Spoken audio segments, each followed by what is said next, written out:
Everybody, welcome to Luminaire classes. आप सभी का स्वागत है और मैं आपके साथ यहाँ पर कर रही हूँ फ्रेजल वर्ब्स अल्फाबेट सी से, और ये हमारा part 4 last and final part है। चलिए हम शुरुआत करते हैं। देखिए प्रीवियस क्विज का क्वेश्चन है यहाँ पर आपके सामने। The small book store had to close dash after customers shifted to online shopping. यहाँ पर होगा क्लोज डाउन, और क्लोज डाउन हमारा एक ऐसा फ्रेजल वर्ब है जिसका मतलब है बंद हो जाना। Close down is the correct phrasal verb. It means to shut permanently. कोई भी चीज अगर परमानेंटली बंद हो जाती है तो close down. The other options do not complete the expression, वो फिट नहीं होते। अब देखो यहां पर हमारे सामने क्या है, कम अपार्ट, टुकड़ों में तोड़ देना। जैसे फॉर एग्जाम्पल मैं आपको एक एग्जाम्पल देती हूं, ठीक है। एग्जाम्पल हमारा जो है, अगर आपने कभी कभी देखा होगा कि कोई फ्लाइट जो है वो टेक ऑफ करने वाली है, उसका एक पहिया निकल गया या फिर एक विंग जो है वो हट गया, तो बेसिकली क्या हुआ, इस तरह से अलग हो जाना। वहां पर ये यूज होता है come apart. It means to separate into several pieces और to break into several parts. कई टुकड़ों में अलग कर देना या टुकड़ों में तोड़ देना। The house was so old that it's roof was coming apart. उसकी जो छत थी वो अलग हो रही थी। ये है हमारा नंबर 71, कम अपार्ट। ओके, और क्या हो सकता है, ये जो हमारे चाइनीज गुड्स होते हैं, मान लो कोई चाइनीज खिलौना है, the Chinese toy came apart after 1 day. Okay, the wing of the aeroplane came apart during the flight. ये है हमारा नंबर 71। अब देखिए कम डाउन, बिल्कुल सिंपल, लोअर लेवल पर आ जाना, लोअर पोजीशन पर आ जाना। इसका मतलब है निचले स्तर या निचले पद पर जाना है। We are all hoping the price of oil will come down soon. Come down का मतलब होता है नीचे आना। Your score has come down, यानी कि आपका जो स्कोर है अब वो पहले की तुलना में नीचे आ गया है, ठीक है। वी आर ऑल होपिंग, जैसे यहां पर क्या दिया है, the price of oil will come down. We are all hoping the price of onions will come down. Okay, come down. After the show, the curtains came down. ये तो होता है प्ले वगैरह में, पर्दा नीचे आना। अब हमारे सामने है कम ऑफ, किसी चीज से अलग होना। Okay, it is used when something becomes separated from the thing it is usually attached to. इसका उपयोग तब किया जाता है जब कोई चीज उस वस्तु से अलग हो जाती है जिससे वह आमतौर पर जुड़ी हो। जो मैंने आपको इससे पहले एग्जाम्पल दिया था, ये कम अपार्ट और ये वाला कम ऑफ, ये इंटरचेंजेबली यूज हो सकते हैं। और यहां पर सेंटेंस देखो, everybody was shocked when a wing of the plane came off during the take off. बिल्कुल सही है।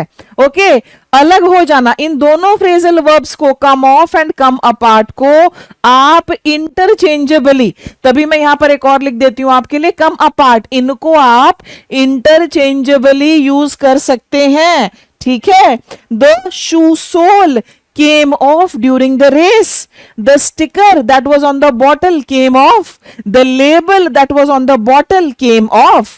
Okay, आगे come out, ये है आपके सामने। It means to become available. इसका अर्थ क्या है, उपलब्ध होना। कोई भी चीज, जैसे फॉर एग्जाम्पल हम कहें the result has come out, the new movie has come out, the new iPhone has come out, our new course has come out, the new date sheet of the exam will come out soon. उपलब्ध हो जाना, available हो जाना। फिर है come over, किसी स्थान की यात्रा करना, किसी जगह विजिट करना। It means to visit a place और to move from one place और कंट्री टू अनदर। इसका अर्थ है किसी स्थान की यात्रा करना या एक स्थान या एक देश से दूसरे देश जाना। My family decided to come over and settle in Australia in the 1950s. Okay, he came over for a chit chat yesterday. He came over for a cup of tea yesterday. Come over, visit करना, मिलने जाना। उसके बाद देखिए हमारे सामने क्या है, कम थ्रू।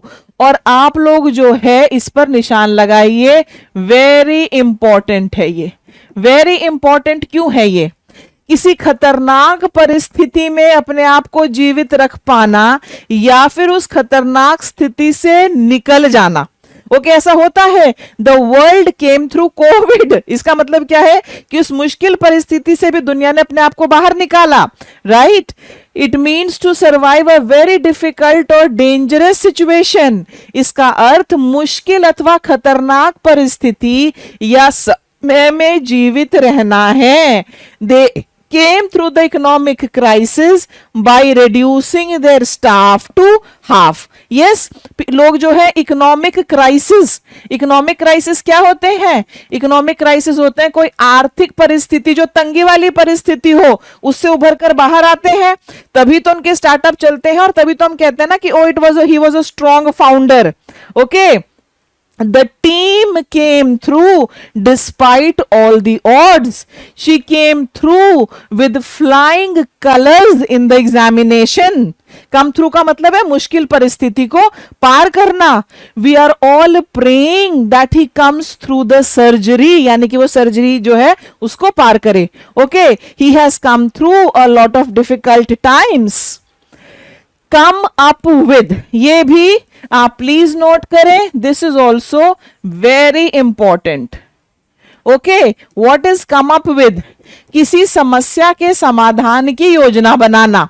ओके, जैसे फॉर एग्जाम्पल मैं आपसे कहूं कि my laptop is not working and you give me an idea, so what will I say? He came up with a brilliant idea. Okay, he came up with a new plan. He came up with a new plan how we could come through the crisis. समझ में आया?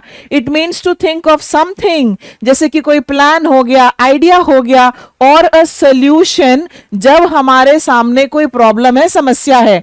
इसका अर्थ है योजना, विचार या किसी समस्या के समाधान जैसी किसी चीज के बारे में सोचना। He came up with a bright idea to solve the problem. Okay, he came up with a new scheme to finance the project. ठीक है, come up with number 77. Count on. फिर आप कहेंगे मैम बहुत ज्यादा बोलती हैं, वेरी इंपॉर्टेंट लिखो, पर भाई ये भी वेरी इंपॉर्टेंट है, वेरी इंपॉर्टेंट है। काउंट ऑन का मतलब होता है भरोसा करना।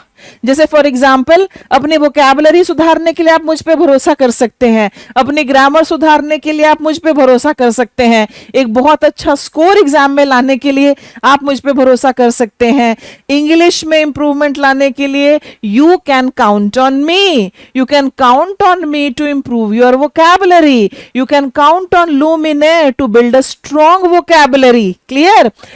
It means to depend on someone or something to do what is expected or needed. I count on my sister for advice. I count on the bank to finance my project. I count on my children to give me emotional support. Depend. किसी व्यक्ति या किसी अन्य चीज के कार्य पर निर्भर रहना जो करने की उनसे उम्मीद की जाती है। Indian farmers count on the rains to save their crops from the drought. Okay, ये होगा, ये हमारा नंबर 78 है।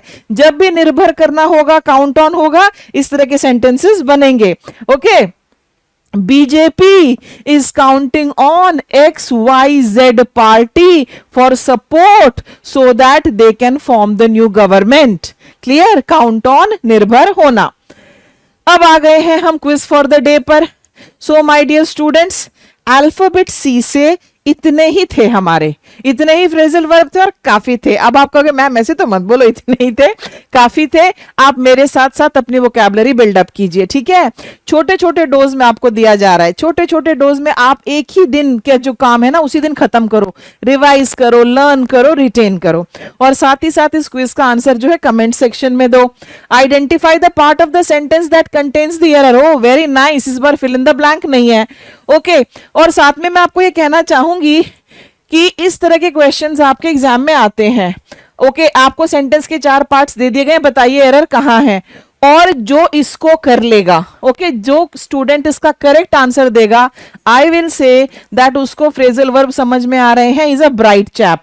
और अगर आप नहीं दे पाए, आप जाइए और आप रिवाइज कीजिए, it's very important. In times of crisis the community always comes off with support for those affected। ये हमारा सेंटेंस है। आपको क्या करना है, एरर किस पार्ट में, सिर्फ ये बताना है। इतना ही बता दो, काम हो गया। ये मत करने की कोशिश करना कि अच्छा राइट सेंटेंस क्या होगा, इतना भी कर दोगे तो काम हो गया। So that's all in this video. अगले वीडियो में आपसे फिर मुलाकात होगी। अगर वीडियो आपको पसंद आई हो तो आप एक थम्स अप जरूर दीजिए, हमें भी मोटिवेट कीजिए। चैनल को सब्सक्राइब करें और अपने फ्रेंड्स के साथ शेयर करें। Thank you so much for watching. Bye bye.